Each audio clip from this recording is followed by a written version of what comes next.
Hello दोस्तों, कैसे हैं आप लोग। आप सभी का स्वागत है मेरे चैनल पे। तो दोस्तों, आज का जो टॉपिक है बहुत ही डिफरेंट है। आज हम लोग बातचीत करेंगे एमबीबीएस जो इसको करना है अब्रॉड से कैसे करें, क्या उसका गाइडलाइंस है, क्या उसका रोड मैप है, तमाम चीज़ आज हम लोग बातचीत करेंगे। ये वीडियो आपसे इंपॉर्टेंट हो सकता है, इसलिए आज तक बने रहिए। सबसे पहले हम लोग जानते हैं कि एमबीबीएस अब्रॉड करने के लिए हमारे पास क्या होना चाहिए, एलिजिबिलिटी क्राइटेरिया, ठीक है, और कौन कौन उसको कर सकता है। देखिए, अगर बात करें एमबीबीएस अब्रॉड का, लोग एमबीबीएस अब्रॉड क्यों करता है, सबसे पहले बात तो यही आती है, एमबीबीएस अब्रॉड करने का सवाल ही क्यों उठता है। मैं बता दूं, जिन लोगों का मार्क्स 600 से कम आता है तो उन लोग सोचते हैं कि अगर इंडिया में एमबीबीएस हो नहीं रहा तो सोचते हैं अब्रॉड से ही कर लें, क्योंकि उन लोगों का बचपन सपना होता है डॉक्टर बनने का। आपको ये पता है कि इंडिया में अगर बात करें तो प्राइवेट कॉलेज का फीस बहुत हाई है, सबके उतनी बस की बात नहीं है, हर फैमिली उतना अफोर्ड नहीं कर सकता। तो लोग सोचते हैं कि स्टूडेंट ये सोचता है कि फैमिली पैसा बचा लें और कम बजट में अब्रॉड मतलब पढ़ाई कर लें, खर्चा भी बच जाएगा फैमिली का, मैं डॉक्टर भी बन जाऊँगा, अपना जो सपना बचपन का उसको पूरा भी कर लूँगा। इसलिए लोग अब्रॉड की तरफ लोग रुख करते हैं। सबसे पहले जानते हैं कि उसका एलिजिबिलिटी क्राइटेरिया क्या है। जो बच्चे 12th में या 11th में करने वाले हैं या 12th पास हो चुके हैं, उसके लिए मैं बता दूँ एलिजिबिलिटी क्राइटेरिया क्या होनी चाहिए। सबसे पहले तो वही जान लेते हैं एमबीबीएस अब्रॉड करने के लिए, ठीक है। अगर एलिजिबिलिटी क्राइटेरिया की बात करें तो जो व्यक्ति का 12th में कम से कम 50% मार्क्स आया हो, फिजिक्स केमिस्ट्री बायोलॉजी तीनों एग्रीगेट करें तो कम से कम 50% मार्क्स उसका आया हो 12th में, तो वो कम से कम पहला क्राइटेरिया फुलफिल करता है, एलिजिबिलिटी क्राइटेरिया फुलफिल करता है अब्रॉड के लिए। सेकंड, अगर बात करें उसका कम से कम एज उसका होना चाहिए 17 ईयर्स, ठीक है। कम से कम आपका एज होना चाहिए 17 ईयर्स तक। 17 साल तक आपका कम है, सॉरी 17 साल आपका है तो आप कम से कम कर सकते हैं, ठीक है। तो मिनिमम ईयर आपका होना चाहिए 17 ईयर्स का होना चाहिए, 17 ईयर्स। और मैक्सिमम की बात करें, मैक्सिमम कोई भी डिफिनेशन नहीं रखा है कितना आपका मैक्सिमम होना चाहिए, आप पे डिपेंड करता है मैक्सिमम कितना एज तक पढ़ाई कर सकते हैं। एमबीबीएस की पढ़ाई टफ पढ़ाई है, उसको आप संभाल सकते हो, आप पर डिपेंड करता है, ठीक है। थर्ड हमारा जो एलिजिबिलिटी क्राइटेरिया ये है कि नीट आपको कम से कम क्वालिफाई होनी चाहिए। देखिए, जो लोग नीट क्वालिफाई करते हैं वही इसमें एमबीबीएस अब्रॉड कर सकता है। देखिए, हर साल क्या होता है, नीट का कट ऑफ ऊपर नीचे जाते रहता है, तो कम से कम आपको जो मिनिमम जो मार्क्स होना चाहिए नीट को क्वालिफाई करने का, वो कम से आपको उतना क्रॉस करना पड़ेगा, वो आपको कम से उतना पास होना पड़ेगा, ठीक है, तभी आप अब्रॉड में पढ़ाई कर सकते हैं। देखिए, हर साल मार्क्स ऊपर नीचे होते रहता है। इस साल अगर बात करें, ठीक है, तो जनरल का कम से कम 137 से लेके 107 तक गया है, तो 137 गया जनरल कैटेगरी का। और SC ST ओबीसी कैटेगरी की बात करें तो 107 गया, ठीक है। तो यदि इतना कम से कम मार्क्स आपका आ रहा है तो आप अब्रॉड के लिए आप एलिजिबल हैं, आप जा सकते हैं, ठीक है। और देखिए, और अगर बात करें एमबीबीएस अब्रॉड और प्राइवेट कॉलेज इन इंडिया कितना खर्चा बैठेगा, ठीक है।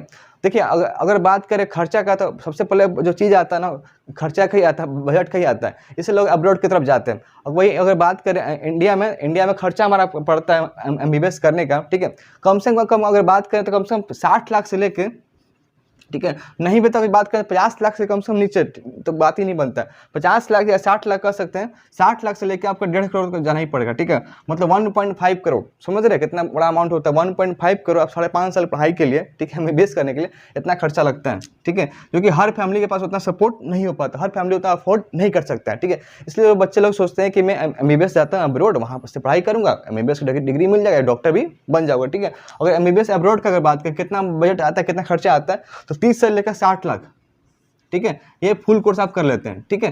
तो फुल कोर्स से करने में इतना पैसा कम भी लग रहा है और आराम से एमबीबीएस भी कर लेते हैं, ठीक है। 30 से लेकर 60 लाख, 60 लाख से मतलब उतना ऊपर तो नहीं जाता, 60 लाख से नीचे ही जाता है, ठीक है। मैक्सिमम मैं अब्रॉड कॉलेज की बात करूँ तो कम से कम 25 से 30 लाख से होता है, 25 से 30 लाख से लेकर 50 लाख के बीच में सबका मतलब आ जाता है। उतना पैसा हम लोग एमबीबीएस अब्रॉड से कर लेता है, ठीक है।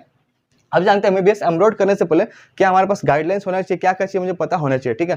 तो गाइडलाइंस अगर चाहे हम लोग बात करें थिंग्स बिफोर नो, ठीक है, things to know before going abroad अगर बात करें, ठीक है, तो आप पहला चीज़ ये है कि आप जिस कंट्री में पढ़ना चाहते हैं वो कंट्री कौन सा है, किस लोकेशन में बिलोंग करता है, क्या वहाँ का माहौल है, कैसा वेदर कंडीशन है, वहाँ कोई युद्ध तो नहीं हो रहा, कोई वार कंडीशन तो नहीं है, वहाँ स्टेबिलिटी है कि नहीं, वहाँ कल्चर कैसा, तमाम चीज़ देखना पड़ता है। कि मान लीजिए कि किसी विदेश में पढ़ने गए, किसी और कंट्री में पढ़ने गए, वहाँ का मन नहीं लग रहा है, वहाँ का माहौल ही अजीब से है, तो आपको पढ़ने मन नहीं लगा, क्योंकि इंडिया छोड़ किसी और कंट्री में पढ़ाई करना अपने आप में बहुत बड़ी बात होती है, ठीक है। अपना देश छोड़ के किसी और कंट्री में पढ़ना अपने आप में बहुत बड़ी बात होती है, ठीक है। तो आप लोग जो भी कंट्री चूज करें वो वाइजली चूज करें कि मुझे इस कंट्री में पढ़ना है, ठीक है। वहाँ का प्लेसमेंट देख लें, वहाँ की पढ़ाई देख लें, वहाँ का माहौल कैसा है, ठीक है, वहाँ का सेफ्टी देख लें, सेफ्टी कैसा है कि नहीं, मेरे लिए सेफ्टी रहेगा कि नहीं रहेगा, हॉस्टल फैसिलिटी देख लें, जहाँ रूम का फैसिलिटी कैसा है, रहने खाने का व्यवस्था कैसा है, साथ साथ पढ़ाई कैसा हो रहा है, पढ़ाई में फीस कितनी लग रही है, कौन से टीचर आ रहे हैं, फैकल्टी कैसे हैं, तमाम चीज़ चेक करना पड़ता है, तभी आप वहाँ पढ़ाई कर पाएंगे। क्योंकि वहाँ पर मेनली बेसिकली आप जा रहे हैं, पढ़ाई करने जा रहे हैं और साथ साथ अच्छा से रहने और खाने जा रहे हैं, ठीक है। क्योंकि वहाँ से अगर ये सब चीज़ माहौल ही नहीं मिलेगा, अच्छा सा खाना नहीं मिलेगा, अच्छा से रहना नहीं हो पाएगा,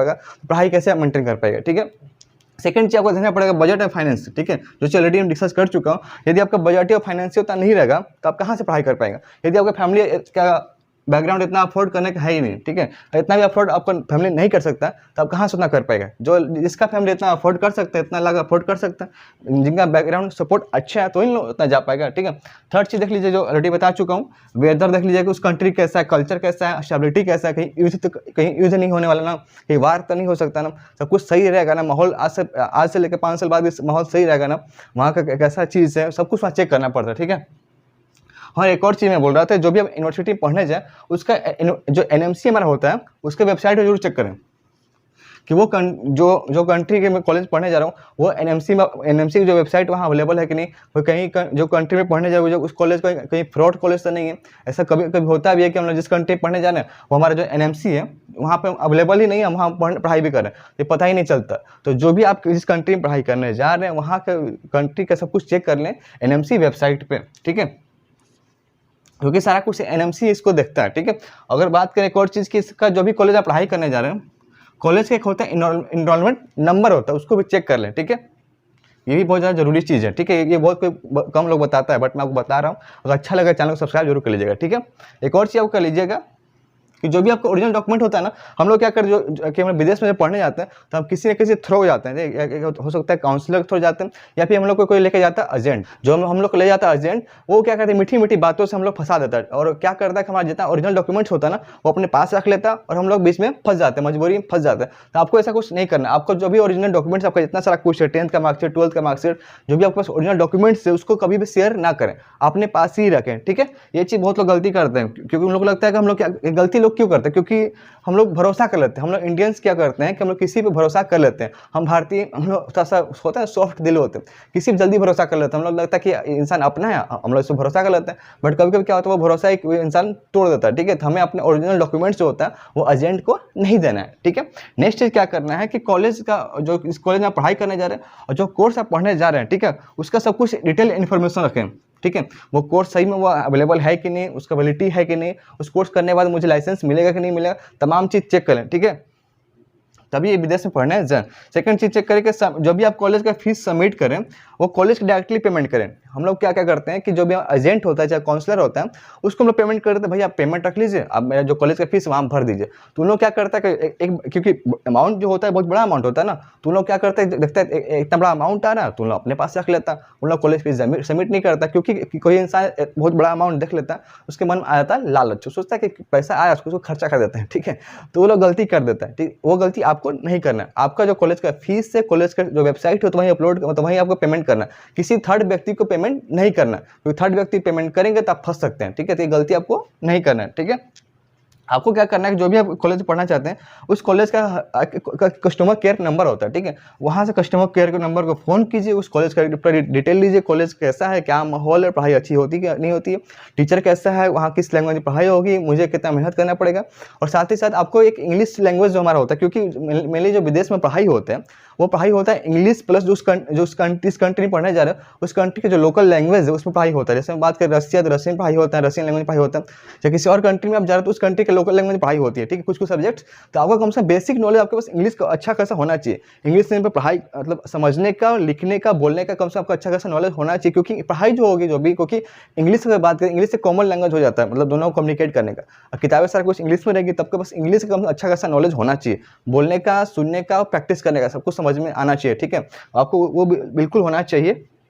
एक और चीज़ आप कर सकते हैं, जो भी आपका एनएमसी वेबसाइट है ना उसको रेगुलर विजिट करते रहिए कि कॉलेज वो जो भी कॉलेज में पढ़ने जा रहे हैं वो अवेलेबल है कि नहीं, उसका क्या परफॉर्मेंस है, कितना फीस लगेगा, कितना साल में पढ़ाई कॉलेज का कंप्लीट करवाता है। तो दोस्तों हम बातचीत करते हैं एनएमसी गाइडलाइंस क्या हमारे अब्रॉड कंट्री के लिए। देखिए, अगर कोई कंट्री में पढ़ाई करने जा रहे हैं, यदि आप एनएमसी गाइडलाइंस फॉलो नहीं कर रहे हैं तो आपको जाना वहाँ बेवकूफ़ी होगा, ठीक है। जिस कंट्री में आप जा रहे हैं, जिस कॉलेज में पढ़ाई करने जा रहे हैं, वो एनएमसी गाइडलाइंस फॉलो करना जरूरी है। अगर वो फॉलो नहीं कर रहा है तो आपके लिए जाना वहाँ पे फालतू हो सकता है, वहाँ पर पढ़ाई करना आपके लिए बेकार हो सकता है, ठीक है। तो एनएमसी का फुल फॉर्म होता है नेशनल मेडिकल कमीशन, ठीक है, तो वो जरूरी है, ठीक है। सबसे पहला जो हमारा क्राइटेरिया एनएमसी का हमारा ये कहता है कि आपके कम से कम नीट क्वालिफाई होना चाहिए, कम से कम आपका जो मार्क्स मिनिमम मार्क्स होता है नीट में, कम से कम उतना आपका मार्क्स आपका होना ही चाहिए। यदि आपने नीट में जितना ही मार्क्स अपने लेके आए, कम से कम मिनिमम जो मार्क्स क्वालिफाई है वो आपने प्राप्त कर लिया, तो उस मार्क्स का वैलिडिटी जो होगा वो 3 साल होगा, ठीक है। तो कम से कम 3 साल तक आप एडमिशन ले सकते हैं, ठीक है। मान लीजिए आपने 2023 में पास कर गए, ठीक है, मिनिमम जो मार्क्स 2023 में पास कर गए, आपको एडमिशन लेना है अगले साल या उसका अगले साल लेना है या उसके अभी अगले साल लेना है, तो वो 3 साल तक वैलिडिटी है, यानी 2023 अभी चल रहे हैं, 2026 तक आप उस मार्क्स के बेसिस पर एडमिशन ले सकते हैं, आपका वो मार्क्स वो आपका रिजर्व रहेगा, ठीक है।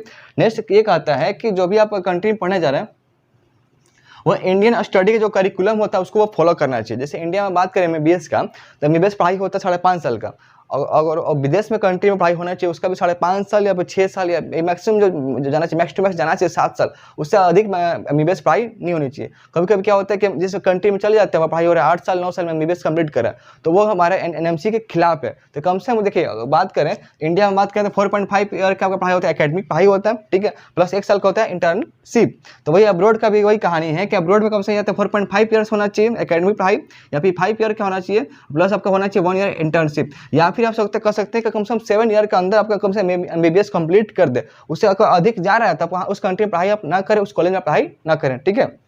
एक और चीज आपको देखना है एनएमसी के गाइडलाइंस के थ्रू कि जिस कॉलेज में पढ़ाई करने जा रहे हैं वो कॉलेज आपको पढ़ाई करने के बाद आपको लाइसेंस टू प्रैक्टिस दे रहा है कि नहीं दे रहा, ठीक है।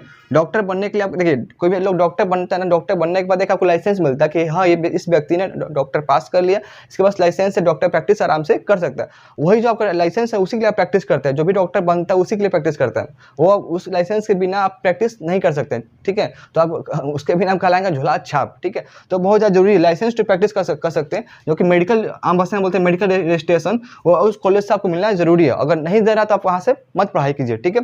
नेक्स्ट चीज आपको बात ये आपको ये ध्यान देना है कि जिसने आपका एमबीबीएस कंप्लीट करेंगे उसके एमबीबीएस कंप्लीट करने के साथ साथ आपको नेक्स्ट एग्जाम देना पड़ेगा, ठीक है। अब तो नेक्स्ट एग्जाम बहुत टफ हो गया, पहले आपको नेक्स्ट एग्जाम देना जरूरी हो गया, ठीक है। बिना नेक्स्ट एग्जाम क्वालिफाई किया पीजी में एडमिशन नहीं ले सकते हैं, ठीक है। तो आपके लिए बहुत ज़्यादा जरूरी हो चुका है, ठीक है। नेक्स्ट एग्जाम का अगर बात करें तो नेक्स्ट एग्जाम ऑलरेडी मैं वीडियो बना चुका हूँ, आपको लिंक दे दूँगा डिस्क्रिप्शन, वहाँ से आप देख लीजिएगा, ठीक है। तो नेक्स्ट एग्जाम का अगर बात करें, नेक्स्ट एग्जाम 2 पार्ट में होगा, नेक्स्ट 1 और नेक्स्ट 2, आप दोनों को एग्जाम क्वालिफाई करना पड़ेगा तभी आपका एमबीबीएस डिग्री मिलेगा, ठीक है। तो देखिए, यदि आपने मान लीजिए आप एमबीबीएस 6 साल में पढ़ाई करके आए, विदेश कंट्री से आप आए, ठीक है, या फिर 7 साल में कंप्लीट करके आए, 7 साल से अधिक नहीं होना चाहिए, कम से कम 7 साल में आपको हो ही जाना चाहिए, ठीक है। 7 साल में मान लिया आपने पढ़ाई किया एमबीबीएस, तो आपके पास मौका हो 3 साल का मौका दिया जाए नेक्स्ट एग्जाम क्लियर करने का, मतलब कि 10 साल के अंदर आपको, ठीक है, 10 साल के अंदर आपको नेक्स्ट एग्जाम क्लियर करना है, ठीक है। 7 साल यहाँ पे और 10 साल के अंदर आपको 10 साल से पहले ही आपको नेक्स्ट एग्जाम क्लियर करना है, तभी आपको पीजी कर पाएंगे और अब आपका एमबीबीएस डिग्री मिलेगा। तो ये बात ध्यान रखिएगा, ठीक है। जितना जल्दी कंप्लीट करेंगे उतना ज़्यादा वो टाइम मिलेगा नेक्स्ट एग्जाम की तैयारी करने के लिए, ठीक है। तभी आप डॉक्टर अच्छा खासा बन पाएंगे, क्योंकि बिना नेक्स्ट एग्जाम क्लियर किए आपको दिक्कत हो सकता है, ठीक है। तो ये चीज़ आपको ध्यान देने वाली चीज़ है, ठीक है। अब बात करते हैं कि जब जिस कंट्री में जा रहे हैं, आप अब्रॉड कंट्री में पढ़ाई करने जा रहे हैं, वो जो कॉलेज है वो किस टाइप का, ठीक है। तो कॉलेज चाहे यूनिवर्सिटी की बात करें तो पब्लिक चाहे प्राइवेट दोनों होना चाहिए, या कह सकते हैं गवर्नमेंट आपको कम से कम ज़्यादा फोकस करना है, गवर्नमेंट जो कॉलेज है उसी फोकस करना है, पब्लिक चाहे प्राइवेट दोनों तरह का होना चाहिए। और जो कॉलेज हमारा होना चाहिए वो रिकॉग्निशन कम से कम होना चाहिए, कम से कम रिकॉग्निशन की बात करें WHO होना चाहिए, या फिर कह सकते हैं WFME एक होता है उससे होना चाहिए, या फिर अगर बात करते हैं USGMC होता है उससे होना चाहिए, ठीक है। और साथ साथ ये भी देखना कि जिस कॉलेज में पढ़ाई करने जा रहा हूँ वहाँ पेशेंट इंटरेक्शन है कि नहीं, क्या मुझे पेशेंट के साथ डील करने का मौका मिलेगा नहीं मिलेगा, मुझे हॉस्पिटल जाने का मौका मिलेगा नहीं मिलेगा, क्या मुझे ट्रीटमेंट करने का मौका मिलेगा नहीं मिलेगा, और वहाँ पेशेंट का फ्लो कितना है, बहुत लो है कि बहुत हाई है, कम से कम अगर बात करें मॉडरेट टू हाई आपका होना चाहिए, ठीक है। तभी ना आप इंटरेक्शन करेंगे, तभी ना आप मौका मिलेगा सीखने का, क्योंकि बिना सीखने का तो डॉक्टर कोई लाइफ ही नहीं हो सकता है, ठीक है। तो थियोरेटिकल ज्ञान किस काम का है जब प्रैक्टिकली नॉलेज आपके पास ना हो, ठीक है। आपको एक और चीज़ यहाँ पे देखना है अब्रॉड कंट्री के लिए, जो जिस कंट्री में पढ़ने जा रहा हूँ, जिस कॉलेज में पढ़ाई करने जा रहा हूँ, उस कॉलेज का फीस मेरा अफोर्डेबल है कि नहीं, मेरे बजट लायक है कि नहीं। अगर पता चल रहा है कि उस कॉलेज का फीस मेरा 60 से लेकर 70 लाख रुपये आ रहा है, ठीक है, और मेरा बजट है 20 से 25 लाख 30 लाख की बजट है, तो अब उस कंट्री पढ़ाई करने से क्या फायदा, उससे अच्छा मैं इंडिया में पढ़ाई कर लूँ, ठीक है। वो मेरा पैसा ही बचेगा और साथ साथ मैं घर पे रहूँगा, अपने इंडिया में रहूँगा, ठीक है। तो आपको ये तमाम चीज़ों को ध्यान देने वाली बात है, ठीक है। जितना चीज़ मैं बताया वीडियो में जितना चीज़ आपको जानकारी दिया हूँ, सब कुछ मैं बहुत ही मेहनत लगा वीडियो के जानकारी इकट्ठा करने में, इसलिए वीडियो पर लाइक जरूर कर लीजिएगा। तो दोस्तों आज की वीडियो में इतना ही, मिलते एक नए वीडियो नए टॉपिक के साथ, तब तक ले जय हिंद।